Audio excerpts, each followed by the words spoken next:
na sumalpok na lang So yun, good morning mga boss. Abangan tayo ng ibon. May abangan pa kaya tayo? Patay tayo dyan. Aray ko. So yun mga boss, buti na lang gumanda ng ang panahon natin kahit konti. Ayan.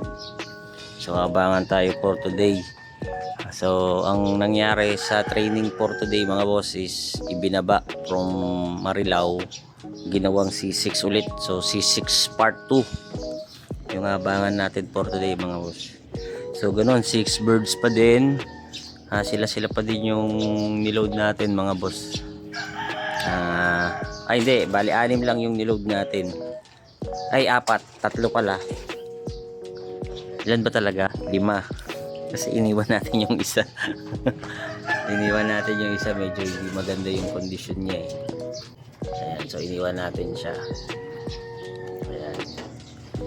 So 5 birds yun niload natin out of 6.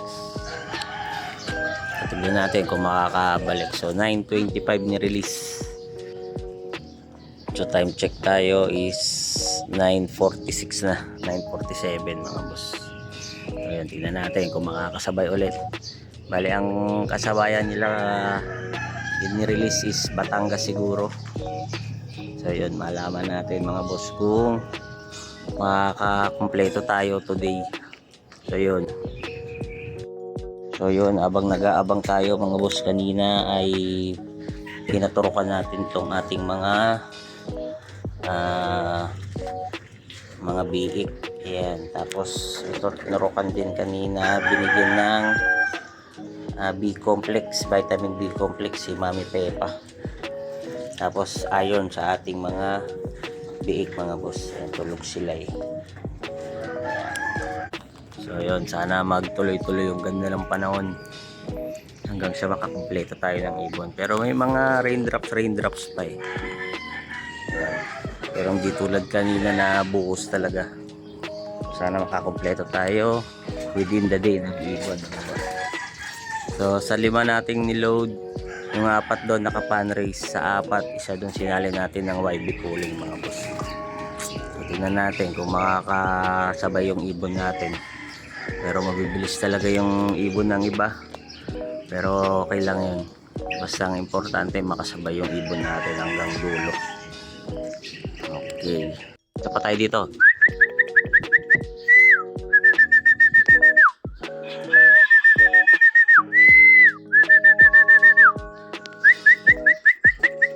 So yun mga boss, 10:30 to na. Ang cutoff natin ay 10:31. So dun sa tinraining natin na 5, 3 pa lang yung nakabalik sa atin. Tapos yung sinali natin sa fan race, 2 pa lang yung nakakabalik mga boss. So ang wala dito yung puti at saka yung sinali natin sa pulig na young bird. So ayun. So ito yung second drop natin. Yung first drop natin is yung checker dito, yung may tama sa pakpak. Tapos yung third drop natin si Tencil. So yun, tignan natin parang kung bahagya kung makakakompleto tayo for today mga boss. So yun mga boss, dito na yung isa natin. Time check tayo 10:38. Ito yung sinali natin sa young bird pooling. Ayan.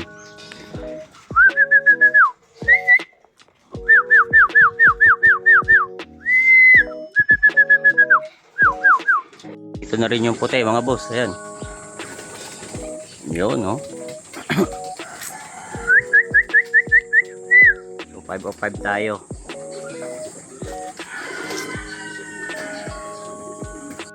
So yun mga boss, bali tapos na yung abangan natin for today. Ayan, so dito na yung sinali natin ng young bird pooling. Yung sinali natin sa young bird pooling. Bali ang kasabay niyang dumating si puti mga boss. Ayan.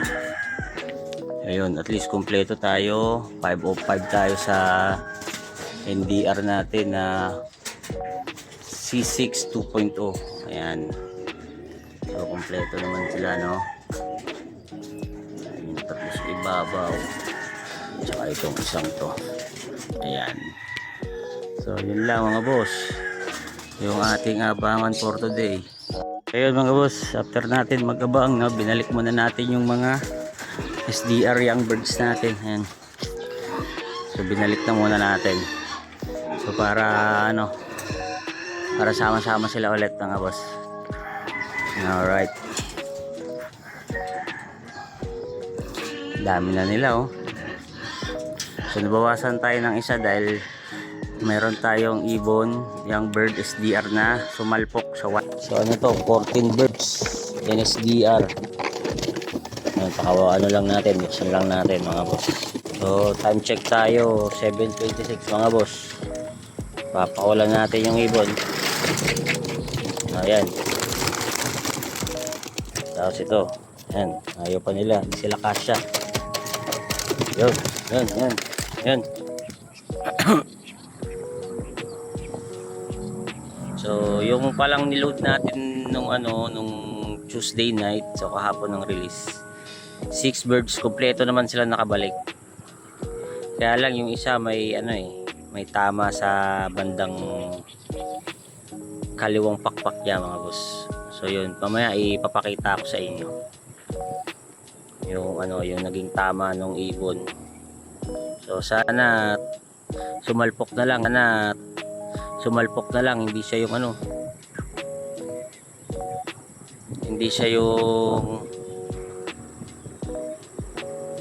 hindi siya yung na ng ibang tao, no?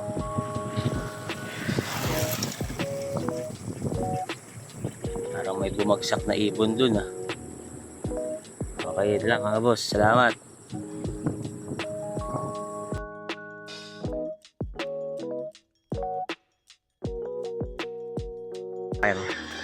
So hindi natin na-recover kasi hindi natin makita kung saan siya eksaktong bumagsak mga boss. So yun lang. Salamat ulit.